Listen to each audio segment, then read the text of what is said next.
Assalamualaikum warahmatullahi wabarakatuh. Perkenalkan, saya Yapika Nabila Robaiah dari kelas Ilmu Politik 5B dengan NIM 11980400089. Di sini saya akan mencoba menganalisis rencana pemindahan ibu kota negara.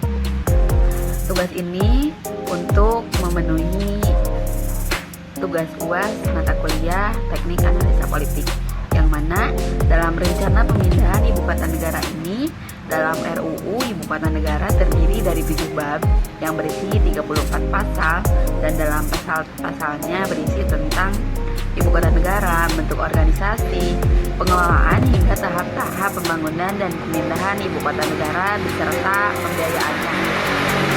Sudah kita ketahui juga bahwa tepat pada tanggal 26 Agustus 2019, Bapak Presiden RI Joko Widodo mengumumkan pemindahan ibu kota negara dari DKI Jakarta ke Provinsi Kalimantan Timur.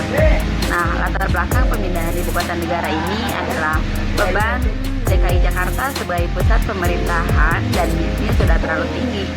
Dalam pemindahan ibu kota negara juga bertujuan untuk mengurangi ketimpangan ekonomi antara Pulau Jawa dan luar Jawa. Nah, pemindahan ibu kota negara ini juga diharapkan mampu menciptakan multiplier efek seperti pusat pertumbuhan ekonomi baru dan perkembangan berbagai sektor ke depannya. Yang mana sudah kita ketahui bersama bahwa DKI Jakarta yang sebagai ibu kota negara merupakan kota bisnis, kota pemerintah, tempat yang ingin dikunjungi banyak orang, tempat orang menaruh harapan dan impian tentang cita-cita dan pekerjaannya. Nah, kenapa sih Presiden membuat rencana ini? Bahwa dengan rencana pemindahan ibu kota negara pemerintahan dapat mengakselerasi pemerataan ekonomi sekaligus mengurangi kesenjangan antara Pulau Jawa dan luar Jawa. Ada juga beberapa negara yang sudah melakukan pemindahan ibu kota negaranya, seperti di Brazil dan Australia, dengan alasan yang sama seperti dikemukakan sebelumnya, agar bisa membagi beban kota sebagai pusat bisnis dan pemerintahan sekaligus mengurangi kepadatan penduduk. Nah, untuk itu langkah awal dari Badan Perencanaan Pembangunan Nasional atau Bappenas telah melakukan kajian ini dan mempertimbangkan sejumlah faktor, diantaranya faktor ekonomi, terus kesiapan wilayah dan kemungkinan pengembangan kawasan industri. Kemudian dari Puan Maharani juga selaku Ketua DPR mengatakan rencana ini sudah ada dan sudah disampaikan, dan DPR akan mempertimbangkan masukan dan aspirasi dari masyarakat terkait rencana pemindahan ibu kota negara.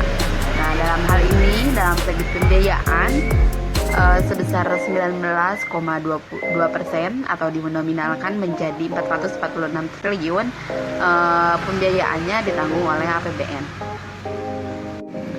Dalam rencana pemindahan ibu kota negara ini sudah tentu ada beberapa oknum yang kontra dan ada juga yang pro.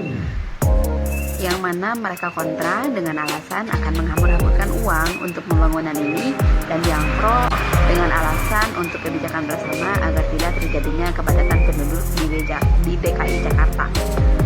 Nah, sekian mungkin yang dapat saya sampaikan. Terima kasih atas perhatiannya. Mohon maaf apabila banyak kesalahan. Wassalamualaikum warahmatullahi wabarakatuh.